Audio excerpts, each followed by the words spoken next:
Civility Project is in just a moment, but I'd first like to invite Eileen to say a few words as our host today from the MEDC.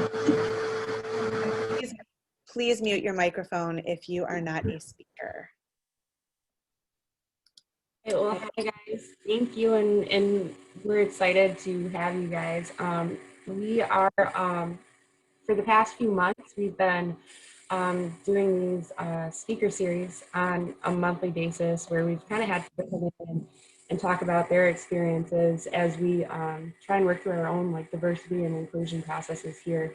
So this month we thought it would be exciting to do something a little bit different with the Civility Project. I think at this point in time where we are, it's something that everyone can really benefit from. Hey. Awesome. Thank you so much. So again, I am fiercely trying to meet everybody, but we have so many people coming in that I'm not getting to everyone. So I'm just going to ask you one last time. I see lots of microphones that are not muted, and I'm trying. We're going to get started with a little video from our sponsor because of the generosity of Delta Dental. We are able to bring this program to you free of charge to our hosts and to all of you. So I just want to thank them so much and share a little message from our sponsor right now. We are living in challenging times. Politics is polarizing. Racism is rampant. The pandemic is frightening, and families are divided. Tough times require more dialogue and more understanding. But navigating our differences constructively is hard work.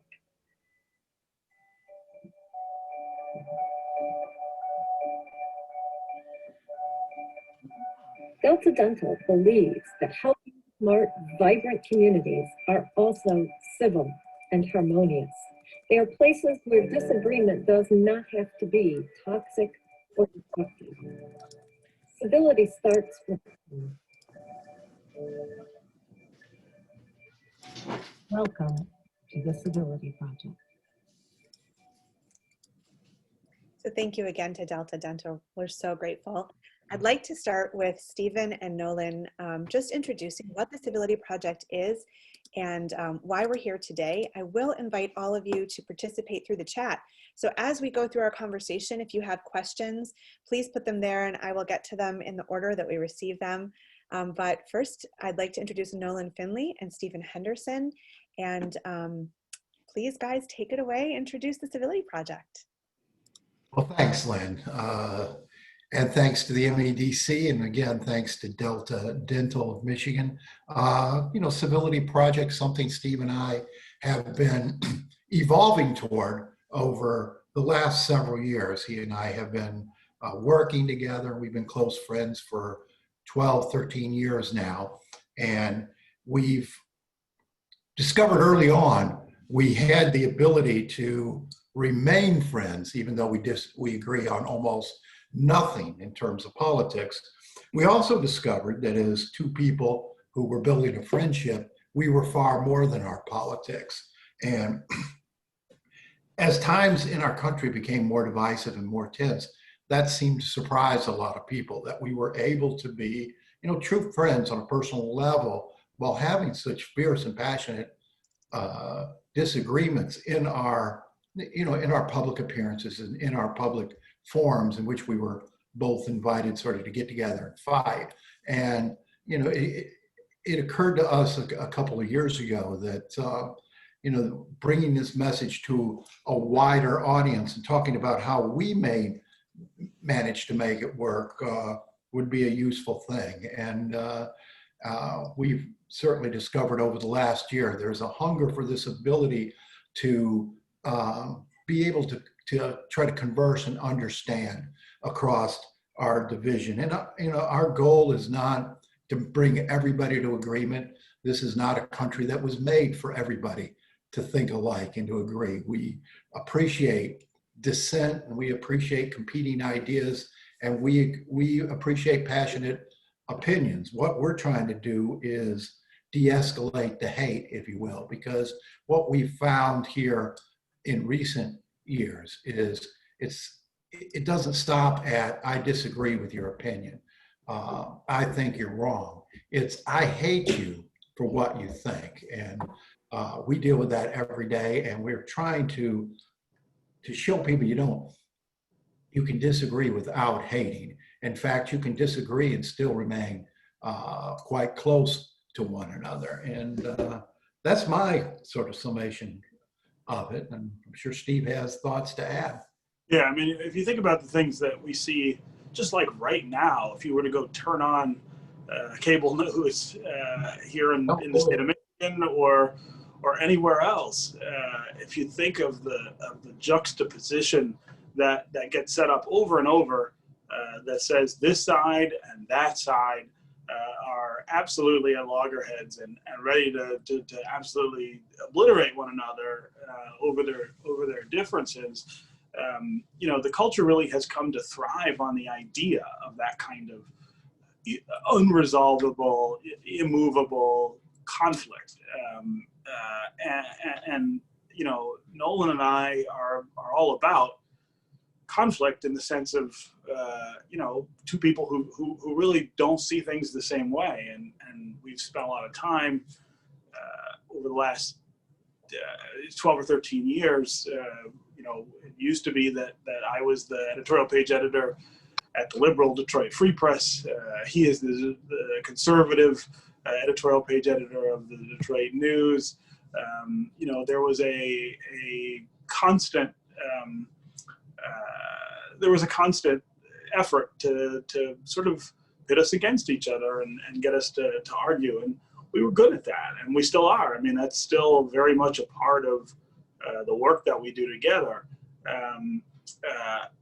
But you know, it stops short of the bitter animosity and the personal attacks and the dismissals that I think we see way too often right now. I mean, we see far too many people say, I can't talk to this other person anymore. I'm not going to talk to this person ever again because of what they think, and I think differently. And so, you know, over time, we have come to think that it was more and more important to try to get people to think about that, to think about ways that they can interact with people they disagree with without destroying relationships and walking away. And one of the kind of key moments that we had was a few years ago when NPR's StoryCorps program came to Detroit. StoryCorps, for those of you who don't know, is an effort by NPR to capture the stories of relationships, interpersonal relationships in America. And people take people who are close to them down there, and they record themselves talking about this interaction that they have with this person who's close to them. A lot of people take spouses or family members. I decided that I was going to take Nolan with me to StoryCorps, and I wanted us to talk about not our differences, but I wanted us to talk about why we believe the things that we believe. Where did we get that from? Why does he consider himself a conservative? Why do I consider myself a liberal or a progressive? And where did I get those ideas? And we talked for an hour about those two things, and we'd known each other for about a decade when we did this, and I think both of us came away knowing things about the other that we didn't know before, and having a better understanding of where the opinions come from, why it is that we can't agree on politics or policy or all of the things that we get on TV or on radio and debate. And I think coming out of that, we really believed that there was something there for lots of other people, that at this moment in this country, the ability to do that, the ability to have that kind of for somebody else who you don't agree with is rare and important, and worth making an effort at. So this year we've seen a lot of conflict, and even when we started, to organize the Civility Project, we had full intentions of being in person and having programs where people were sitting across a table from one another. Of course, that didn't happen because we've been in this global pandemic, which has, created so much tension, and so many issues have arisen. We were in an election year that was had lots of strife, and of course we've had a lot of racial turmoil this year. So all of these issues have happened, and you were talking about building civility in regular times, and we have this triple whammy this year. So maybe speak a little bit about how do we approach civility building in a time of crisis or crises like we've had this year? I think the same way we do, in any time. Steve talked about the StoryCorps project, and that sort of gave us a blueprint for what we're doing. And what we came out of there realizing is that people form their opinions and their viewpoints. Almost all of us form them the same way. We take the information we have, we take the facts, the data, however we interpret them, and apply to them our own values and experiences.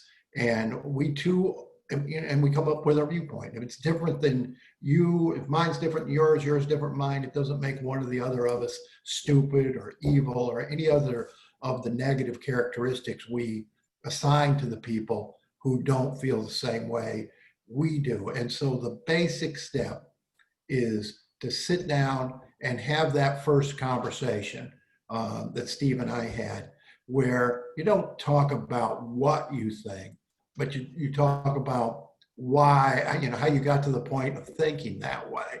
And once you understand that there are, there are steps behind this process of decision making, and they take people in different directions. Once you understand the why of how they form their opinion, you're not going to agree with them any more than you did when you started, but at least you understand that they have legitimate reasons for feeling the way they do.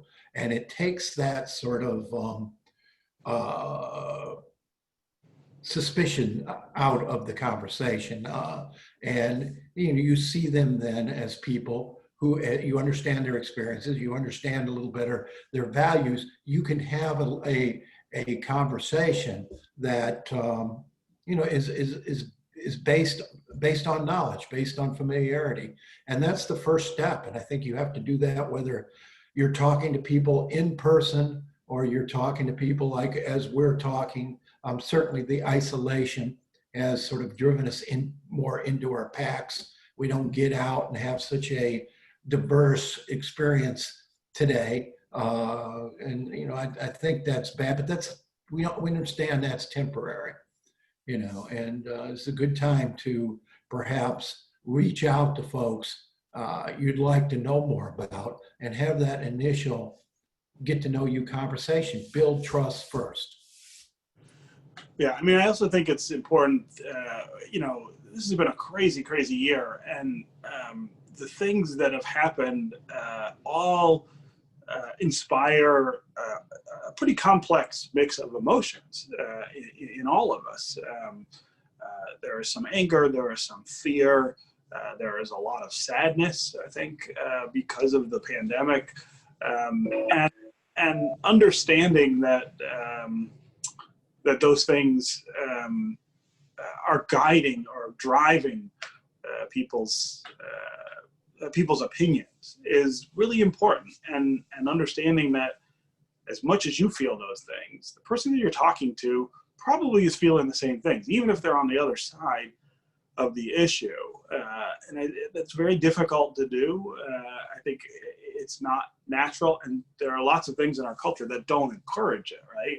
Social media encourages the opposite. It really encourages to hunker down with our own ideas and with people who share those ideas, and to lock out everybody else. Cable news is another, I think, real driver of wedges between people, of the idea that people should not be able to talk with one another and be able to exchange ideas without fighting. You got to resist those things. I think you got to resist them actively in order to try to build the kind of relationship where you can have these kinds of exchanges with somebody you don't agree with, and it actually does work. I mean, if you can assign some of what you see in yourself to the person that you're arguing with or debating with, I think it makes it a lot easier to do it in a way that avoids, again, animosity and bitterness. So, we usually talk about how we build civility, and I'd love to get into that. I do want to remind everybody who's here, since lots of people have joined since we began, to add your questions to the chat. We will definitely pose them through the course of the program. I've also put our website, which is GreatLakesCivilityProject.com, in the chat. You are welcome to check out, all of our recent news hits and register for other sessions, and also host one of your own. But pursuant to those news interviews you guys have done, you recently did a TV segment just before Thanksgiving about how to get along with family over the holiday table if you were together this year. We have more holidays coming up, and there's definitely been a lot of emotions. And so maybe why don't you guys start by addressing that, since this is the time of year it is, and talking a little bit about how do we build civility, whether we're in a family situation or in the workplace or somewhere else. So, I mean, when we talk about civility, I think we start with a couple of really core principles that I think attend civil interactions, that attend interactions that don't devolve into the things that drive people apart. And the first one, and maybe the most important, is the idea of listening. The idea of actually listening, really listening to the person that you're talking to or debating with or arguing with, the person that you don't agree with. And when we use that word in the Civility Project, I think we mean something a little bit different than the way most of us commonly think of it. I think we tend to believe that we're listening to somebody when we're not talking. In other words, that if our mouths are closed, that means our ears are actually open. But I think if we're honest with ourselves, we can admit that a lot of times that's not so. We may not be talking, but we may also still be in our own heads about what our own ideas are. We still may be in our own heads about what the other person is saying and judging and assessing what that person is saying. We may be in our own heads about what we're going to say when the other person stops talking, right? How often in an argument or a debate are we really thinking about, well, what's my next point? What's the next thing I'm going to say when this person finally stops talking? The kind of listening that we're talking about in the Civility Project is really different from all of those things. It really is quieting yourself, not just verbally, but also in your mind, in order to really understand and hear what the other person is saying. And it's an active kind of listening that I think is really different than what many of us end up doing or catch ourselves doing instinctively. The other really important value that we talk about is the idea that the conversation itself is more important than winning any particular point inside the conversation. In other words, it's not an episodic interaction. I'm not just doing this now so I can prove you wrong and move on. I'm actually trying to interact with you. I'm actually trying to exchange ideas with you, understand where you're coming from, get you to understand more about where I'm coming from, and then come back to the conversation again at another time and continue to exchange those ideas and those understandings. Nolan and I, for those of you who know us, there's no kid gloves or soft pedaling the disputes that we have. People, we get upset and we get passionate about it, and we try really hard to make the points that we're making. But in 12 or 13 years of doing this, neither one of us has ever gotten up from the table after talking about these things and said, well, that's it. I'm done with this guy. I cannot talk to this person anymore. Part of that is because it's been our jobs to do it. we have to come back to it. But there's also a value in that, right? There's a value in the idea that I got to see this person again, and I'm going to see this person again, and I want to be able to exchange ideas with this person. I want to be able to debate this person. I want to be able to argue with this person strenuously, passionately, maybe angrily, and not have it go away, not have it threatened by the nature of the interactions. And that does take some of the trust that we were talking about that you have to build between people before you get to that point.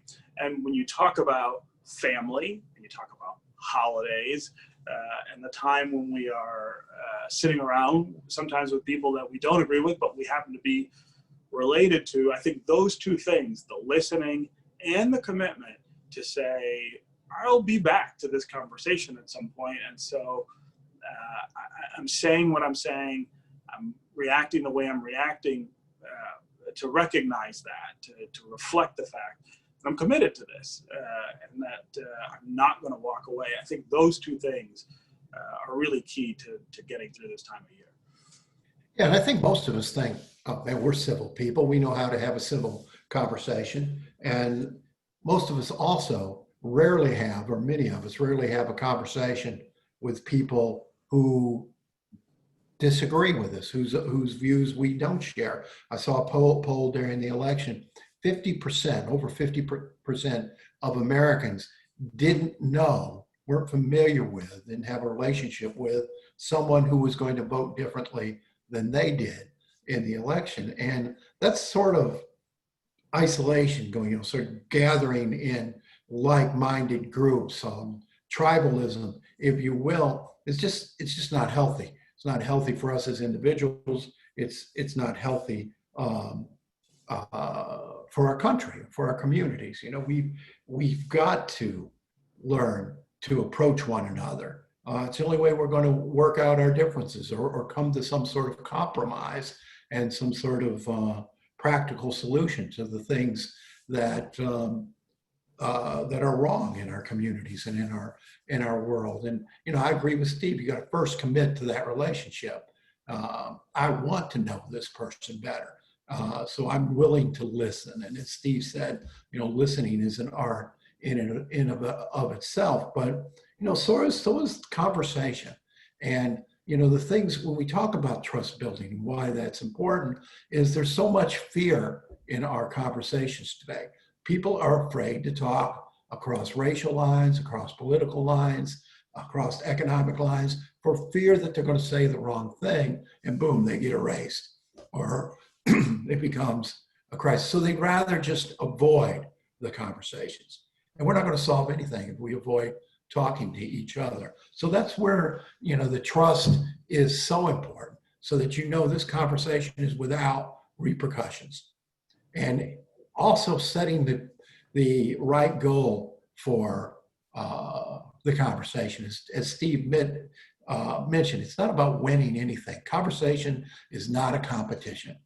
What's your goal? Go in with an honest goal. I want to learn something here. I want to understand this person better. I want a chance to share my views with this person, but I'm not out here to convert. I mean, I would have lost my mind years ago. My goal was to convert Steve. I'm never going to bring him into the light. It's not going to happen. And so, but I continuously get value from the conversation, even though I know it's not going to lead to us saying, yes, we agree. There's value in the conversation for a couple of reasons. One, it tests my own viewpoints. It forces me to look inward and challenge my own self. Well, I feel this way. Am I really right? Is there more depth to this issue that I need to find and work through? So you learn something in the conversation. You gain understanding. Set those sort of goals, not, man, I'm going to destroy that person. Because that's not fun for anybody in terms of a conversation, and it just leads to unproductive anger. And there's sometimes anger in a conversation is productive, but if all you're doing is screaming at each other, saying points over and over and over, you're not learning anything, you're not hearing anything. So set an honest goal for that conversation, and learn to, as Steve said, learn to actually listen, and and hear what the other person is saying. And I think one of the key issues here that we always talk about is don't make presumptions about people based on their politics. And that's what we're doing so often today. Steve and I get letters every day. I was reading my, weekly Sunday Pen Pals correspondence yesterday, and you get thick skin over the years, and you learn to sort of shrug it off, but you stop to think and say, good Lord, it's Sunday morning and I just called up my email and 12 people have called me an effing imbecile, have a good day. And I'm like, what do they know about me? And and basically all they know about me is my politics. And I tell a story that one of our first public interactions was years ago, maybe 10, 12 years ago, at the Republican State Convention on Mackinac Island. And Steve was up there covering it from the Free Press. I was for the news, and it's kind of a touchy place for him. But we were, after the sessions, we were in one of the bars, standing there talking like we usually do. And I walk away for a minute, and these two women stop me, these two Republican women stop me and say, how can you be talking to him? He's so awful. We just hate him. And I said, you hate him? I said, do you know him? No, we never met him. I said, well, how do you know you hate him? Why don't you go and stand next to him for a little bit and talk to him? They talked for 2 hours. And of course, anybody who's been around Steve knows he could fill 2 hours of conversation, but they talked for 2 hours. And when they walked away, later one of them come up to me and said, oh, he's so great. I mean, we just love him.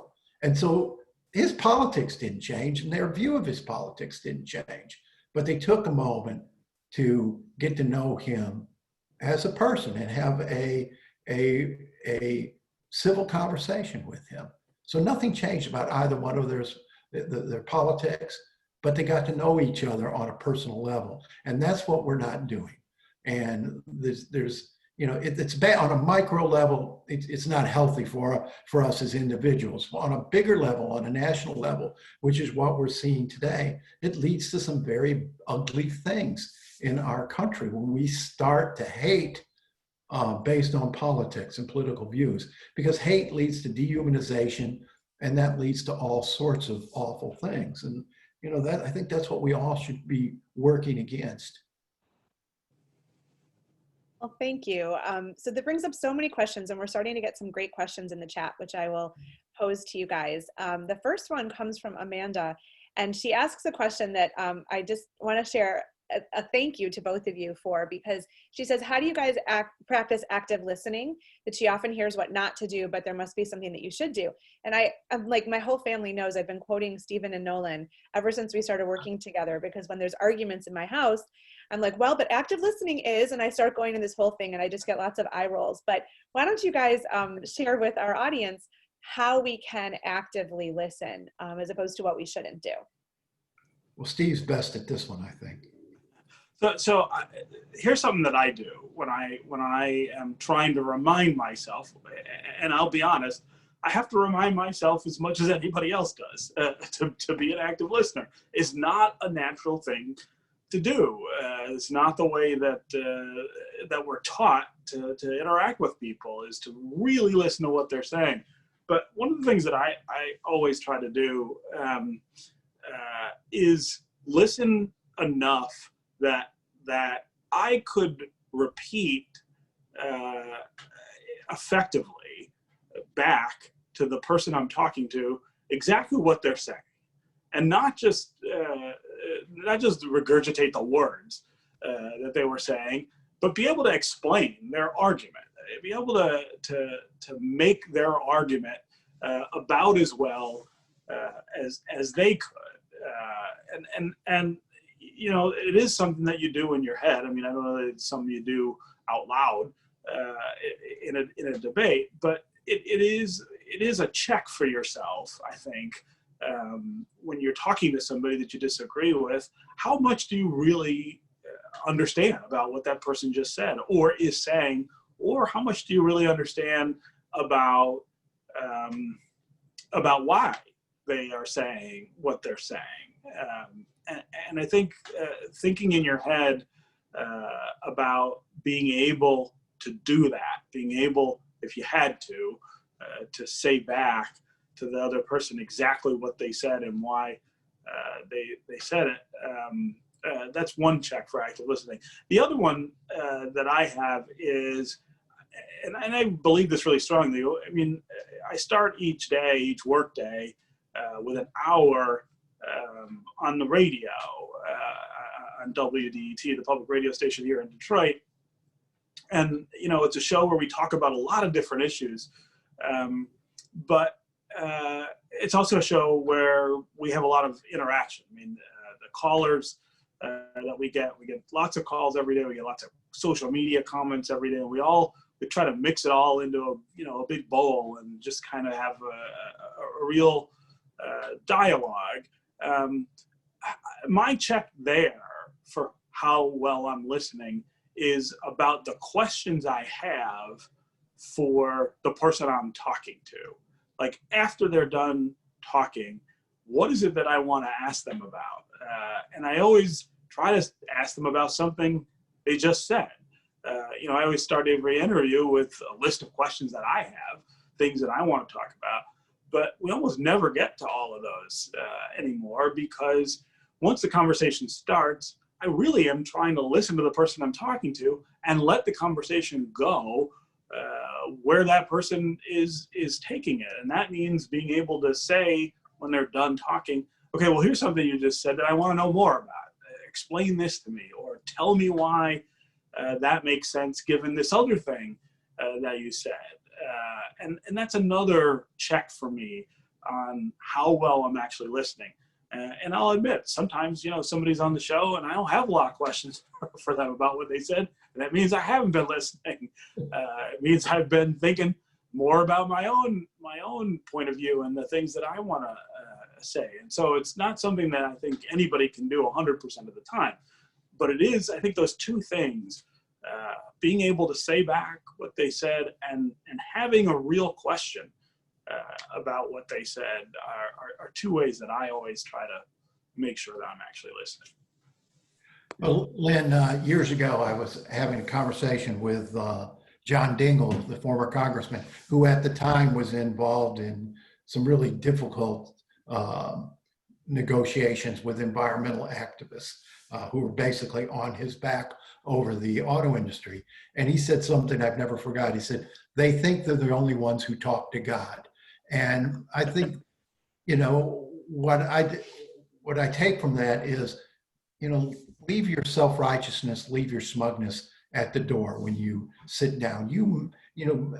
Harbor at least the possibility that you may be wrong, or that you may not be 100% right, and there may be things you haven't thought of, consequences and repercussions, whatever you haven't thought of in terms of your opinion. Open yourself up to the fact that you could learn something, and don't be so immovable and so unquestioning in your opinions. When you go into a conversation, there is a chance there's something you don't understand and you might learn. So, lose that smugness and don't condescend, don't talk down to people. Make sure it's an honest conversation, that you truly are trying to converse on equal terms rather than preaching. And I think it goes a lot easier. You bring up a really good point, Nolan. Something that both of you say in a lot of these sessions is that people come to these issues with usually the same goals. They want safety and security, they want their families to be okay, they want opportunity, but they just maybe go about it or think they should go about it in different ways. And so Val asked a really interesting question. She asked if you guys have common ground or common interest. She said that you both enjoy jogging, which I did not know, but you come together from your work, or that was first how you guys came together. Maybe talk a little bit about how do we find that common ground with people who may have very different views and why that's so important. Well, one of the things I think we both try not to be so relentless in our conversations that when things start going south, we don't keep following it down the drain. We'll break and talk about something else. We have a lot in common, a lot of things on a personal level. We can talk about other than the difficult subjects, and we can take a break for a while, come back. I mean, we both are big bourbon drinkers. We both, I'm from Kentucky. Steve spent time in Kentucky. There are a lot of things we find to talk about beyond our disagreements, and that helps us not avoid our disagreements. Because we're always, if you're in a relationship, a friendship where you're always dancing around, the things that divide you, you never come together. And I think what you said in the beginning, that we share common goals, and in most issues, I think all of us share the common goal. We know where we want to get.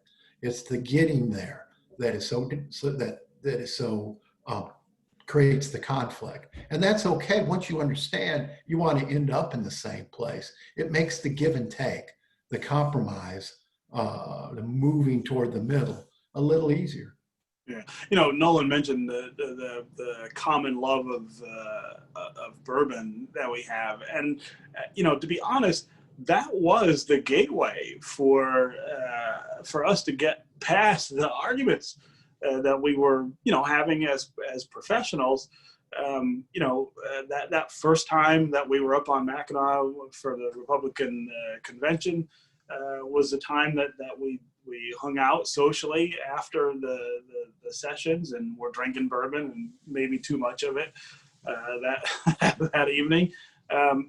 It really, for me, because I didn't know Nolan before I got here, he didn't know me.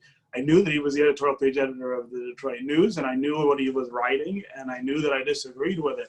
It really was the first time that I knew more than that about him, and it was really an opportunity to say, well, okay, this is somebody whose work I don't agree with, and who I get on TV and radio and argue with, but here in the bar, it's just us and the bottle of bourbon, and everything's okay. We're not talking about all that stuff, or maybe we are talking about some of those things, but it's cast in a different light, in a different context, because of something that we share. That also led us to know more about each other. I mean, like Nolan said, he's from Kentucky. He's from Southern Kentucky, and I spent the first 2.5 years of my newspaper career in Central Kentucky at the Lexington newspaper, and traveled all over the state and learned about different parts of the state. Once we, I think, began talking about that, Kentucky is one of my favorite places on earth because of the time I spent there. So that's another thing that we shared that wasn't about conflict. It wasn't about disagreement. You only get to do that if you're open to the idea that somebody is more than what their politics suggest they are, and take the time to learn about it. So we have a couple of meaty questions I'd love to get to, and thank you to everyone who's adding them to the chat. Sam said, I believe Nolan made a comment earlier, more or less stating that he does not seek to change minds or win arguments or debates with other people. I have a problem with the opposite. I am always trying to win. So I guess my question is, what do Nolan and Stephen try to accomplish in a conversation or argument or debate, or by writing sometimes very strongly worded opinion columns? Well, we are trying to influence in our professional work. And we do that with the understanding that, we're writing to two audiences there. We're writing to the people who agree with us, which is easy. We're also writing to the people who disagree with us, which so often isn't so easy. And so, you've got to acknowledge their existence and their argument in making your case. But you also have to work a little harder to, back up your opinion with solid information, with solid examples and solid facts. I mean, I've been writing for 20 years, and the best opinion for 20 years, and best I can tell, state of Michigan is still pretty much as divided as it was when it started. So I haven't done a really good job of converting. But when I first started reading Steve's work, I thought, well, man, I really don't agree with what he's writing, and sometimes what he writes makes me bristle a little, but I really admire the way he makes his argument. And, I found excellent value in that, and that it helped me think a little more broadly. It didn't convert me, but I appreciated his argument. And I think you have to get to that point where you can appreciate a good argument, whether you agree with it or not. Yeah, I think finding somebody who you don't agree with, but who does that for you, who through the way they say something or the argument that they use to to support what they're saying, makes you see your own point of view differently, right? Somebody who says something or thinks something that makes you stop and say, wait a second, I don't agree with that, but that does change the way I think about this part of my argument, or maybe that's something that I can add to the way that I'm thinking about this issue. I think for both of us, that has been the value of the interaction over all this time. And in order to get there, you have to, again, you got to be open to the idea that the other person might have something of value to say, even if it's not, if it's not convincing you or you're not convincing them. I think both of us feel as though the work that we do is better because we know and have heard from the other about what they think. And that's a very rare quality to have also in a city. If you think of most cities don't have great institutions that support, opposite sides that way, let alone to people from those institutions who can interact in a way that's substantive and meaningful. That was a real treat for us here in the city of Detroit and in the state of Michigan. But I think for both of us, on a personal level and on a professional level, there's incredible value in that. And I think you got to go into it thinking that way, that maybe I'm not winning this argument, quote unquote, because I'm not going to convince this other person to think the way I do. But my argument is going to be better. My way of thinking this through is going to be better because I heard from this person whose work I respect and whose process I respect about how they're thinking through it. We have another question from Amy, which actually goes really well after that one. She says, gentlemen, we appreciate you being here and having this conversation. Mistakes happen in dialogue, especially over complex and sensitive issues, whether by ignorance, prejudging, misunderstanding, etc. What advice do you have to walk back an honest mistake while trying to retain the trust of the other? Well, again, I think, the trust part is key, and the understanding whenever you sit down that, one of us may say something that, isn't quite right, and we've got to have that ability not to bounce, and if you're going into a conversation with that gotcha attitude, just waiting for somebody to slip up so you can say, aha, you said that, you're not going to be very productive. I think you have to give a lot of latitude in conversations, and it's okay to explain to somebody, well, you probably should say that a little differently or what have you, but to pounce and condemn somebody getting it wrong, we're all going to get it wrong. And, most of the time we get it wrong in a little conversation, we can work through it. You get it wrong in print, as I do frequently, and it's a little bit. I think this is one of the dynamics of right now that makes this so difficult. Mm-hmm. We are living in a culture that is obsessed with canceling people, with dismissing people because something they said, even if it's something they said a long time ago. People are, digging up stuff from 15, 20 years ago that people said then, saying, well, that's the reason we can't listen to you anymore. The culture is encouraging this idea that mistakes are not fixable or are irrevocable, and that's really, it's really dangerous, first of all, but it also deprives you of the ability to work toward a civil interaction.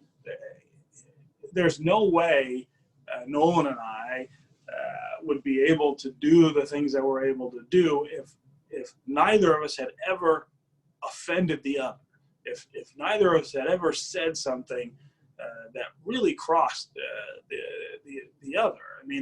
That is the way you build that trust, and you have to, over time, come to understand that the person who's saying it is not saying it out of animus or hatred. They may be saying it because they don't understand. They may be saying it because that's how they think of it. But standing up and saying, well, hold on a second, that's across the line. We shouldn't be doing that, or we shouldn't be thinking that way is fine. It's part of the exchange. It's a healthy part of the exchange, and you've got to be able to do it without one person fearing that, if you say the wrong thing, you've crossed the line for good. I've been telling this story lately a lot. I have a teenage daughter who goes to a high school that is changing quite a bit in terms of the way its population is made up. It's getting to be a much more diverse place than it has been for its entire life, really. And we had a new headmaster at the school who was an African-American man, which was a huge step forward at this institution. And one of the white parents at the school greeted this new headmaster one of the first times he met him and said, I just want to thank you for being black. Which is really not it's not the way to express what he was trying to express. And the headmaster could have taken real offense at it. But instead, I think what he tried to do was see that this person was trying to say, look, this is a good thing. We're moving forward. I want to acknowledge that. I want to acknowledge you. I don't necessarily have the language to do it. I don't have the right way to do it, but I'm going to do it the way that makes sense to me. I thought the way that person handled that was a really good example of being civil and saying, well, okay, that was a weird thing for that person to say to me, but I'm not going to just overreact to it. I'm going to try to see what the intent was and respond to that. I think that's a really important and missing characteristic in a lot of interactions right now. That's a really good point, to look at the intent, and thank you for answering that. So we have two more questions before we wrap up today. One is from Andy, and she said, what if we already know someone very well and later find out that they have opposite political views? How would you suggest to talk about politics appropriately? And I think this is not an uncommon question, especially over the last 4 years. I've heard from so many people, lifelong friends, they're like, I didn't know that they believed that. They didn't know I believed this. So how do we approach this political conversation, especially in the last 4 years, it feels like it's so much a part of who we are that people are taking affront when they find that their very dear friends believe differently. Yeah, well, we've had that example before when we did these civility sessions in person, and we did a few on Mackinac Island during the chamber conference. We would put people together who shared different views and have them talk. And we put together two ladies who were neighbors, and they knew that they were of different parties, but they'd never really talked about it. And this little exercise we did forced them to talk about it. And, after 10 years of walking together, they finally sat down and said, here's what I think and why. And it didn't hurt their friendship, but I think it deepened their understanding. And, you know, it's not to find out, oh, well, this person's a Republican, this person's a Democrat. You know, it's not like finding, you know, they got a hidden family somewhere. I mean, this is, you know, sort of part of life. And, you know, I think, you know, again, it starts with that issue of, do you really want to know the person you're talking to, or do you just want to preach to them? And I think, you know, having those an honest conversation, sometimes even with people you've known a long time, you've never had, and that's a good place to start. I think you want to see the revelation as a good thing, not a bad thing, right? I didn't know this about this person. I didn't know that this person thought these things, and now I'm curious about why. I want to know more about it. I want to hear more about it, as opposed to reacting and, you know, being aghast that they think what they do, which is okay too. I mean, sometimes, you know, we're learning things about people that do frighten us right now. But your instinct, especially if it's somebody that you already have a relationship with, should be to learn more. Why does this person think that? And where does that come from? And how does that square with all the other things I know about that person? Maybe it suggests that you know, people who think what this person thinks aren't all bad. Maybe they're not all evil people, because I know this person, I know they're not. I think approaching it that way is really important. So we only have a few minutes left, and I apologize because I forgot about a very important part of the session.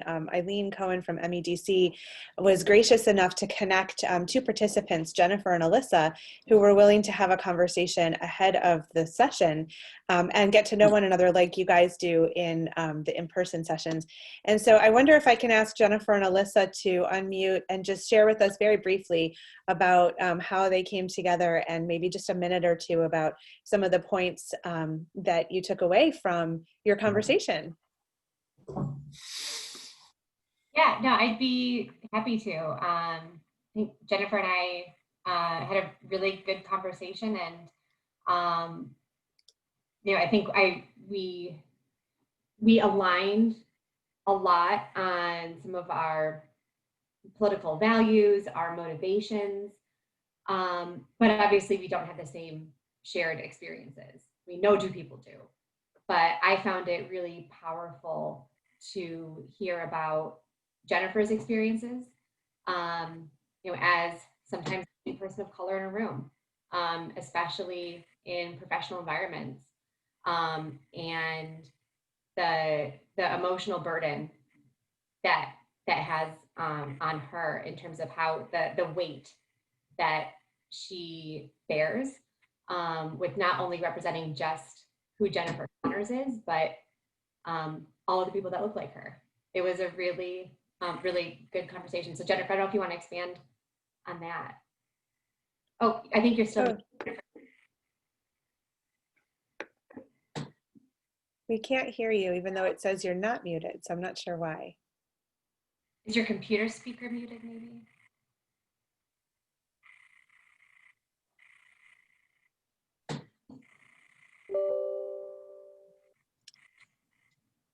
Try now. There we go. No. Eek. So sorry, Jennifer, we're not hearing you. I'm not sure why. Jennifer, maybe you can call in with your phone and use audio that way. That might be an easy, quick fix. But yeah, I don't want to speak. That's okay. Well, I will just, while we're waiting for Jennifer's microphone, I'll ask an easy question that came in the chat. Favorite bourbons, recommendations, guys? Oh, how much time do you have? 4 minutes. So my house bourbon, as I call it, the bourbon that's always here and available and that I use for drinks all the time, is Jefferson's. I do like Jefferson's Regular and Jefferson's Reserve. I also always have Basil Hayden, which is a pretty pricey bourbon, but I find it really, really good. And Basil Hayden has his new rye bourbon, which I think is the best rye I've ever had. I'm not a big fan of rye bourbon, except in drinks, but this is good enough to drink all on its own. So those are my favorites. Yeah, just for something affordable around the house, I like to keep Woodford Reserve bourbon on a little easier scale. If I were on a, going to death row only and had one last drink, it would be Blanton's, I think. Not over, but it's pricey, but it's very, very good and a very traditional bourbon. And if you want to shop hometown, local, they make a pretty good bourbon over at Two James, and they're Great bourbon at Two James, yeah. So I think we have Jennifer, and love to hear from you quickly before we finish.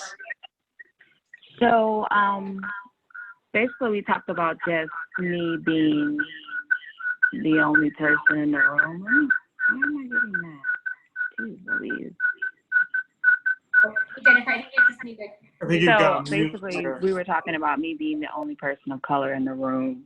Quite often, I grew up in Detroit. I went to school in West Michigan, and I was a pre-law major, so I was pretty much always the only person of color in the room.